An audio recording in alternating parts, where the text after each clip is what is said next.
ഈ സൗഹൃദ സംഭാഷണത്തിൻ്റെ രണ്ടാമത്തെ എപ്പിസോഡാണ് ഇന്ന് നിങ്ങൾ കേൾക്കാൻ പോകുന്നത്. കഴിഞ്ഞ ആഴ്ചയിലെ ഈ എപ്പിസോഡ് നിങ്ങൾക്ക് ഏറെ അനുഗ്രഹപ്രദമായി എന്ന് ഞങ്ങൾ വിശ്വസിക്കുകയാണ്. ആയതിനാൽ രണ്ടാം ഭാഗത്തിലേക്ക് ഏറെ പ്രതീക്ഷയോടെ, ഏറെ ആഗ്രഹത്തോടെ നിങ്ങൾ കാണുക, അനുഗ്രഹം പ്രാപിക്കുക.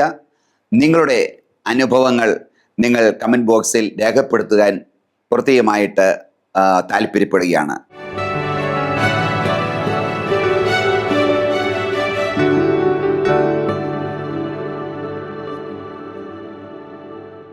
അപ്പം അങ്ങനെ തങ്കച്ചാൻ്റെ സെല്ലിൽ ചെന്നപ്പോഴാണ് യൂത്തിനെ സംഘടിപ്പിക്കണം.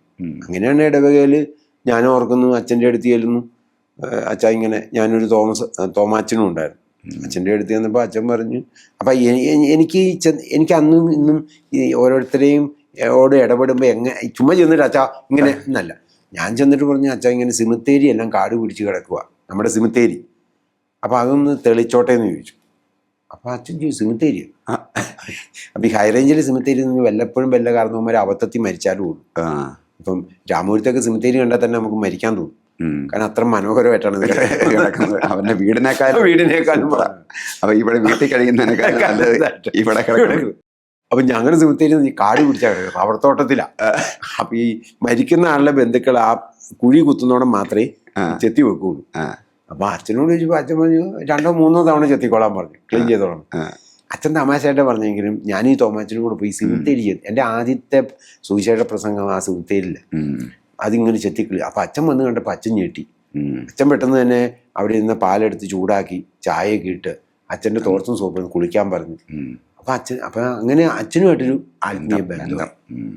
അപ്പൊ അച്ഛൻ പതുക്കെ വൈകിട്ട് നമുക്ക് ഒന്നിച്ചിരിക്കാന്ന് പറയുന്നത്.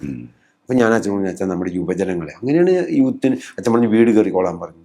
അങ്ങനെ ഒരു യൂത്ത് കൺവെൻഷൻ വെച്ച് അതിനകത്താണ് ഈ സജിയൊക്കെ വരുന്നല്ലേ. ഒരു വീട്ടിൽ ചെന്നപ്പം അമ്മച്ചി പറഞ്ഞു, അയ്യോ ഇങ്ങോട്ട് ഇവിടെ 12 ഏക്കർ സ്ഥലമുണ്ട്, സജി എന്നൊക്കെ പാർട്ടിയുടെ ആളാ. അതിന് കളക്ടറേറ്റ് വളയാൻ പോയേക്കാണ് തൊഴിലില്ലായ്മയ്ക്കെതിരെ. 12 ഏക്കർ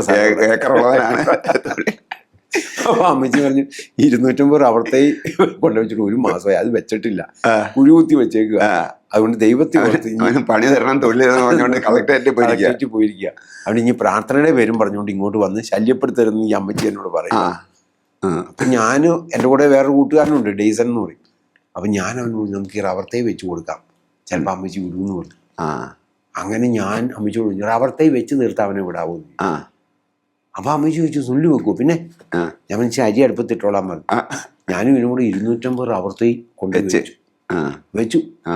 കുഴികുത്തി മൂടിയിട്ടേക്കുന്ന ചുമന്നു കൊണ്ടേ വെച്ചു. വെക്കുമ്പോഴൊക്കെ ഞാൻ ഈ സജിക്ക് വേണ്ടി പ്രാർത്ഥിക്കുക. ഞാനും ഇവനും കൂടെ. അവൻ അവിടെ ഉണ്ടായിരുന്നു? ഇല്ല, അവൻ കളക്ടറേറ്റ് വളയാൻ പോയിരിക്കുക. അപ്പൊ അവൻ വന്ന്, അപ്പൊ അമ്മച്ചിക്ക് ഭയങ്കര സന്തോഷം. അമ്മച്ചി പറഞ്ഞു, അവൻ വരുമ്പോഴേ ഞാൻ നിങ്ങളുടെ കാര്യം പറയും, പ്രേയറിന് വിട്ടേക്കാന്ന് പറഞ്ഞു. ഇങ്ങനെ സ്വഭാവം കാണിക്കുന്നവനാണെങ്കിൽ അവനും നിങ്ങളുടെ കൂടെ കൂടുന്നതല്ല. അതാണ്. എന്നിട്ട് അമ്മച്ചി ഒരു കാര്യം കൂടെ പറഞ്ഞു, ഇടയ്ക്കിടയ്ക്ക് ഒന്ന് വന്നേക്കണമെന്ന് തോന്നി, ഇത് ബാക്കി പണിയും കൂടെ ഒന്ന്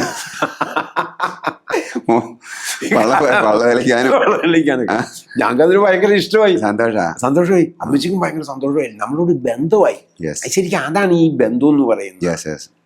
കാരണം 200 അമ്മച്ചി ചിന്തിച്ചാൽ നടക്കാൻ 1 മാസമായിട്ട് ഇത് കൊണ്ടുപോയി വെച്ചിട്ട് വെക്കാതിരിക്കുക.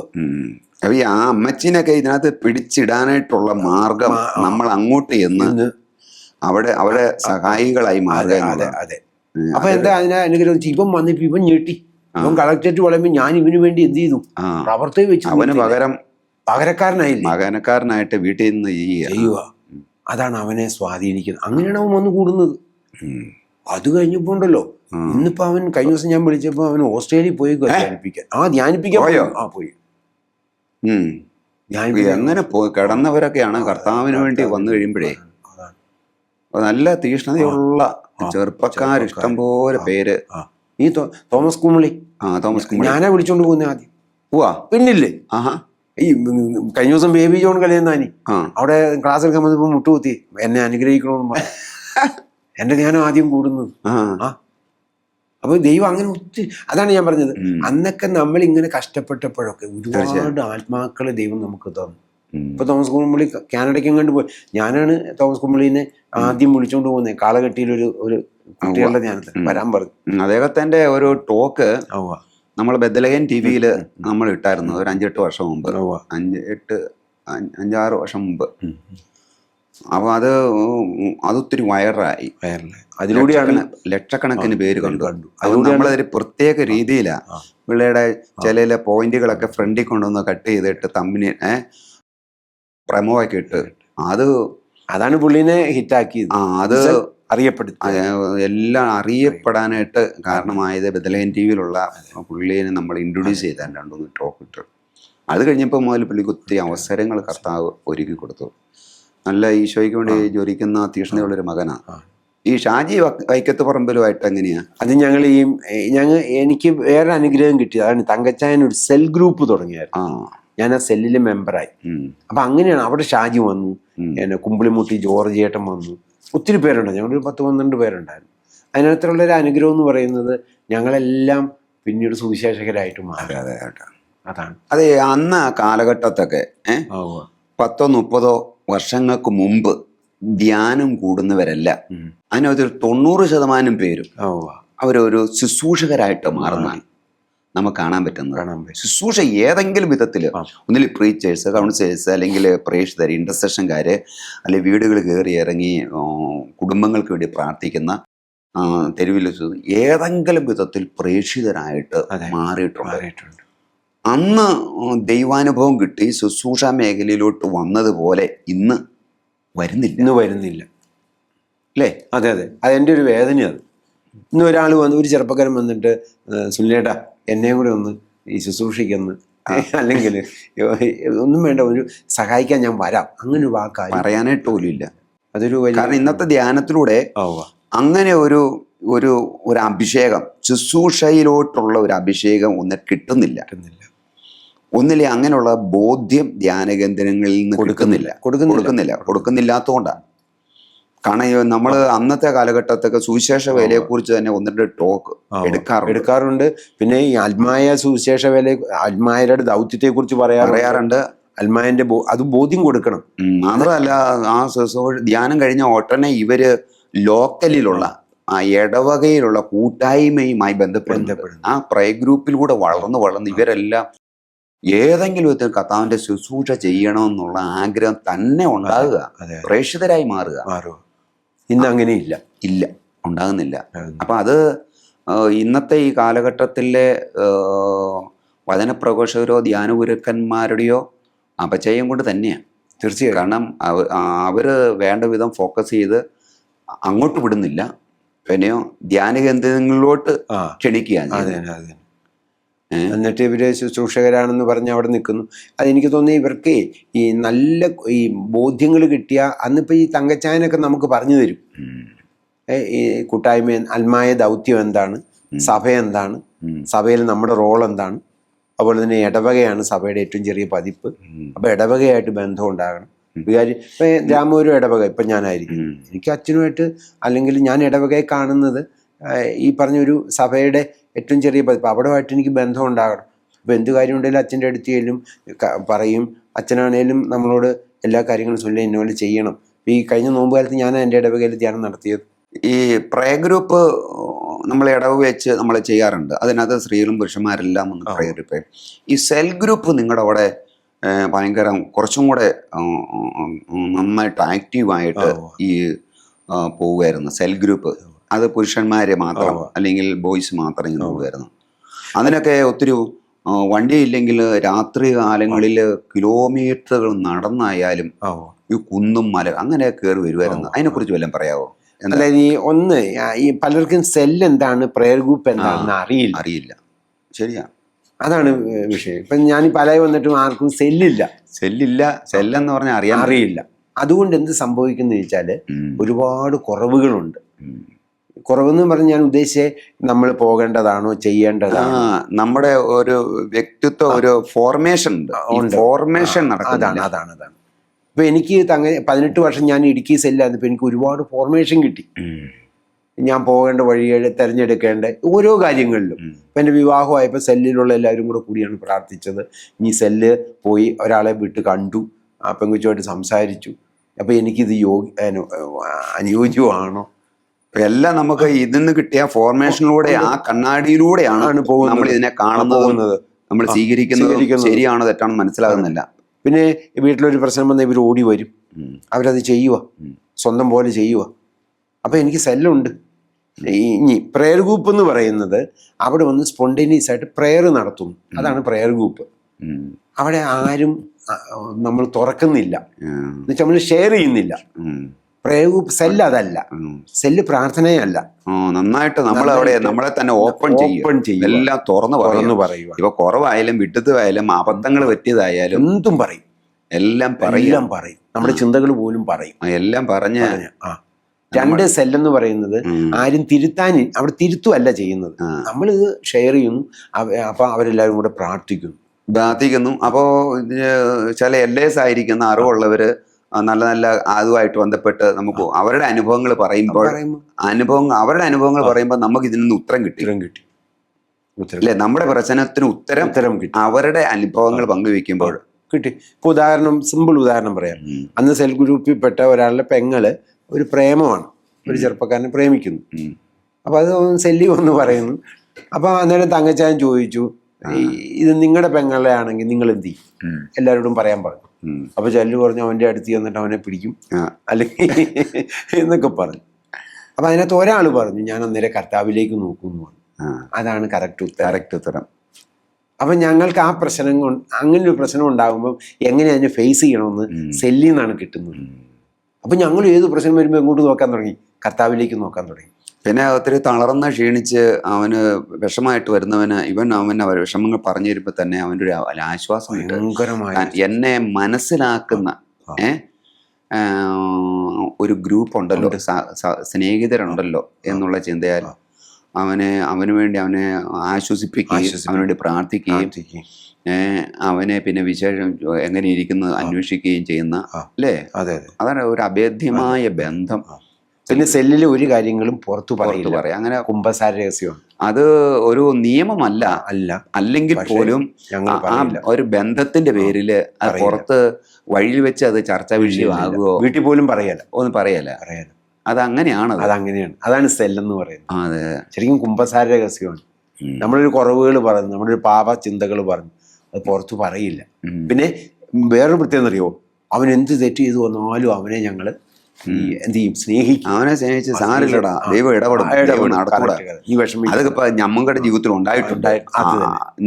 എത്ര പ്രാവശ്യം ഞങ്ങൾ വീണിട്ടായിരിക്കുന്ന അറിയാം. അത് തന്നെ, ഞങ്ങളൊന്നും വീഴാത്തവരല്ല. ഇത് പറയുമ്പോൾ ഇവന് ഭയങ്കരമായിട്ട് എന്നെ സ്നേഹിക്കുന്ന, എന്നെ മനസ്സിലാക്കുന്ന ഒരാളുണ്ടല്ലോ, ഒരു കൂട്ടായ്മയുണ്ടല്ലോ. അതാണ് സെല്ല്.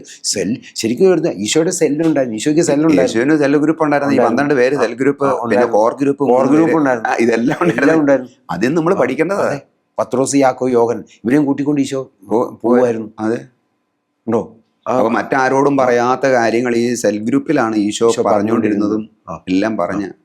ഇന്ന് ശ്രദ്ധിച്ചു നോക്കി, ഇന്നത്തെ ശുശ്രൂഷകർക്ക് ആർക്കും അത് നമുക്ക് എല്ലാം തുറന്നു പങ്കുവയ്ക്കാൻ പറ്റുന്ന ഒരു കൂട്ടായ്മ ഇല്ല. ഞാനൊരു വചനം പറയുമ്പോൾ ഞാനത് ഈ സെല്ലിലോ അല്ലെ എൻ്റെ ഒരു എൽഡറോട് ഇത് ചോദിക്കും, ഇതിന്റെ അർത്ഥം എന്താ? കാരണം നമ്മൾ പറയുന്ന ഒരിക്കലും തെറ്റുവരാൻ പാടില്ല. ഈ പ്രഘോഷണം എന്ന് പറയുന്നത് വളരെ ശ്രദ്ധിക്കണേ. നമ്മളൊരാൾക്ക് പ്രഘോഷണം വചനം പറയുമ്പോൾ ആ വചനം വ്യാഖ്യാനിച്ചു കൊടുക്കുമ്പോൾ അത് കറക്റ്റ് ആയിരിക്കണേ. അപ്പോൾ എനിക്ക് ഒന്ന് രണ്ട് പേരുണ്ട് എൻ്റെ എൽഡേഴ്സായിട്ട്. അപ്പോൾ ഞാൻ അവരോട് പറയും, ഒന്ന് ജോർജ് ഏട്ടൻ എന്ന് പറയും, കുമ്പിളിമുണ്ട്. അപ്പോൾ ഞാൻ പറയും ഇങ്ങനെ ഒരു കാര്യമുണ്ടല്ലോ. അപ്പോൾ എനിക്കതിൻ്റെ കറക്റ്റ് വ്യാഖ്യാനം തരും. അങ്ങനെ നമ്മൾ ഓരോന്നും പഠിച്ചാണ് പോയിക്കൊണ്ടിരുന്നത്. പിന്നെ എനിക്കതിനെ ധ്യാനിപ്പിക്കണമെന്നുള്ള ചിന്ത എനിക്കില്ലായിരുന്നു. നമ്മള് അങ്ങനെ ആയിപ്പോയതാണ്. നമുക്ക് ധ്യാനിപ്പിക്കാനുള്ള ക്വാളിഫിക്കേഷൻ വല്ലതും ഉണ്ടോ? ഒന്നുമില്ല. അപ്പൊ ഞാൻ തന്നെ 6ാം ക്ലാസ് വരെ വേദപാഠം പഠിച്ചിട്ടുള്ളൂ. ഞാൻ തോറ്റുപോയി. 6ാം ക്ലാസ്സിൽ വേദപാഠത്തിന് തോറ്റുപോയി. പിന്നെ നമ്മുടെ ഉള്ളിൽ പിന്നെ ചിന്ത, എടാ എന്നെ തോപ്പിച്ച് കളഞ്ഞ സാറിന്റെ ക്ലാസ്സിലോട്ട് ഇനി രണ്ടാമത് ഒന്നുകൂടെ പഠിക്കാൻ പോവുക, നമുക്ക് നാണക്കേടല്ലേ? അതുകൊണ്ട് ഞാൻ അവിടെ വെച്ച് നിർത്തിയതാ. വേദപാഠം നിർത്തിയതാ. വേദപാഠം നിർത്തി വീട്ടിൽ കുത്തിയിരുന്ന്. പിന്നെ ഞാൻ ഇതിലോട്ട് വരുന്ന പറഞ്ഞാൽ ചെറുപ്പം മുതലേ ഈ അന്ന് റേഡിയോ ഉണ്ട്, ഇന്ന് TV യോ ടേപ്പ് റെക്കോർഡോ ഒന്നുമില്ല, റേഡിയോ. അപ്പോൾ റേഡിയോയ്ക്കകത്തൂടെ ഇങ്ങനെ സുവിശേഷം കേൾക്കുന്ന ഒരു സ്വഭാവം എൻ്റെ ജീവിതത്തിലുണ്ട്. ഉണ്ടായിരുന്നു. എങ്ങനെയാണെന്ന് അറിയാൻ മേല, ഇതിനോട് ശകലം ഒരു താല്പര്യം ഉണ്ടായിരുന്നു എനിക്ക്. എൻ്റെ പേര് ഡോക്ടർ KP യോഹന്നാൻ. ഇത് ആത്മീയ യാത്ര. ആ സ്വരവും ആ ടോണും പിന്നെ നാടൻ രീതിയിലുള്ള വർത്താനം പറയാം. അപ്പച്ച അമ്മച്ചി ഈ കുടിയൊക്കെ നിർത്തി ഇങ്ങനെ നീ കർത്താവിലോട്ട് വരിക, നിന്റെ കുടുംബം. ഈ ഭാഷാശൈലിയൊക്കെ നമ്മളെ ആകർഷിച്ച്. ഇപ്പോൾ 15 മിനിറ്റ് നേരെ ഉള്ളൂ രാവിലെ അല്ലെങ്കിൽ വൈകുന്നേരം. ഇതിങ്ങനെ എപ്പോഴും കേൾക്കുമായിരുന്നു. കേട്ട് ഇതിനോട് പോയി താല്പര്യമായി. ഞാൻ ധ്യാനം കൂടിയെന്ന് പറഞ്ഞില്ലേ യൂത്തിൻ്റെ, ആ ധ്യാനം കൂടുന്നതിന് മുമ്പേ ഞാൻ പ്രാർത്ഥന ഗ്രൂപ്പിൽ പോകുമായിരുന്നു. ഇതിന് എന്താണെന്നറിയാൻ മേല ഇത് താല്പര്യം. അന്ന് ഈ മഞ്ഞാങ്കലച്ചനൊക്കെ ഉണ്ട് കോട്ടയത്ത്. മഞ്ഞാങ്കലച്ചൻ്റെ ഈ ഏകദിന കൺവെൻഷനൊക്കെ ഞങ്ങളുടെ പള്ളിയിലും ലോകത്തും കോട്ടയത്തൊക്കെ കാണും. അപ്പോൾ ഇതിനൊക്കെ ഇടയ്ക്ക് പോകുമായിരുന്നു താല്പര്യം. അപ്പോൾ അത് കൂടി കഴിഞ്ഞാണ് പിന്നെ 85 കാലഘട്ടങ്ങളിലാണ്ട് യൂത്തിൻ്റെ ധ്യാനത്തിലോട്ട് ഞാൻ വന്നത് തന്നെ.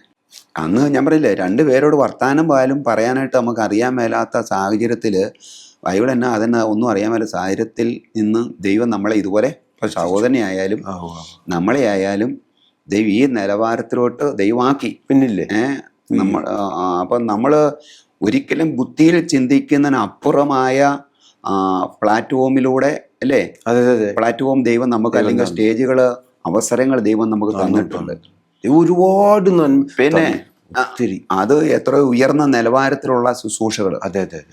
അപ്പം അതൊക്കെ നമ്മുടെ ഏതെങ്കിലും പഠിത്തം കൊണ്ടോ യോഗ്യത കൊണ്ടോ ഒന്നും നമുക്ക് കിട്ടിയതല്ല. അത് ദൈവത്തിന്റെ കൃപ എന്ന് മാത്രമേ പറയുള്ളൂ. ദൈവത്തിൽ മാത്രമാണ് നമുക്ക് അഭിമാനിക്കാനുള്ളത്. നമ്മുടെ ഒരു കോൺട്രിബ്യൂഷനും ഇല്ല, ഒന്നുമില്ല. 100% ദൈവത്തിന്റെ ദാസൻ എന്ന് പറഞ്ഞു. അതെ, അത് തീർച്ചയായും. അപ്പം നമ്മൾ ഇങ്ങനെ ആയത് അത് ദൈവത്തിന്റെ കൃപ. നമ്മുടെ ബുദ്ധി കൊണ്ടോ, നമ്മുടെ പഠിത്തം കൊണ്ടോ, നമ്മുടെ എഫേർട്ട് കൊണ്ടോ, നമ്മുടെ ഏതെങ്കിലും യോഗ്യത കൊണ്ടോ നമ്മുടേത് ഒന്നുമില്ല. സീറോയാ. മുഴുവൻ ദൈവത്തിൻ്റെതാണ്. അപ്പം അവിടെയാണ് മഹത്വം മുഴുവൻ നമുക്ക് ദൈവത്തിന് കൊടുക്കാൻ പറ്റുമെന്ന് പറയുന്നത്.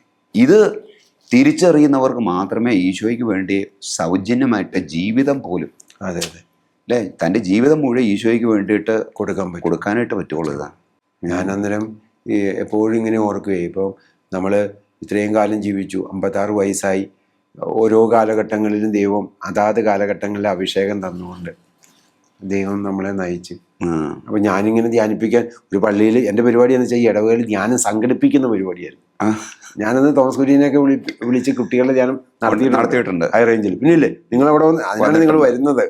അതെനിക്ക് ഭയങ്കര ഇഷ്ടമായി. സംഘാടകനാകുക, ഈശോയുടെ സംഘാടകനാകുക. അപ്പൊ ഈ കപ്പയൊക്കെ പോയി പറിച്ച് സംഘടിപ്പിക്കുക, കഞ്ഞി വെക്കുക, അഴിഞ്ഞു വരുക പരിപാടി. ഭയങ്കര പുളിയമല കൺവെൻഷനൊക്കെ ഞങ്ങൾ കപ്പ ചുമക്കും. കാരണം വണ്ടിയെ കയറ്റി വണ്ടിക്കൂലി കൊടുക്കണം. നിങ്ങളെ ഇടുക്കിക്കാർക്ക് ഈ ഫുഡ് മിനിസ്ട്രി ഉണ്ടായിരുന്നല്ലോ, ഭയങ്കര ഫുഡ് മിനിസ്ട്രി അല്ലേ? എവിടെ കൺവെൻഷൻ വെച്ചാലും ഇടുക്കിക്കാരെ ഏൽപ്പിച്ചാൽ മതി ഫുഡ് എന്ന് പറയാം. അങ്ങനെയുണ്ട്. കോട്ടയത്തെ കൺവെൻഷൻ വെച്ചപ്പോൾ ഓർക്കുന്നുണ്ടോ? കോട്ടയത്ത് 89-ഉം 90-ഉം യൂത്ത് പിള്ളേരുടെ കൺവെൻഷനൊക്കെ പോകുമ്പോൾ 5 ദിവസം ഇടുക്കിയിൽ നിന്ന് ഒരു ടീം വരിക 19 പേര് ഇങ്ങോട്ട് വരിക. തങ്കച്ചാൻ നേതൃത്വത്തില് ജോസിയേട്ടൻ ഒത്തിരി പേര്. അങ്ങ് അത് ചെയ്യുന്നതിലാണ് നമ്മൾ സന്തോഷം കണ്ടെത്തുക.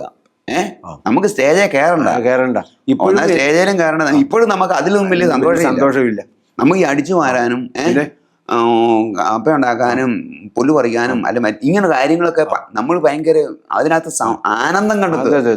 ഞാനൊക്കെ 800 പേരുടെ കൺവെൻഷൻ രാജാക്കാട് നടക്കുമ്പോൾ അടിമാലിന്ന് കപ്പ പറിക്കുക. ഞങ്ങൾ കുറച്ച് ലോറിയെ കയറ്റുക, ചുവന്ന് കയറ്റുക.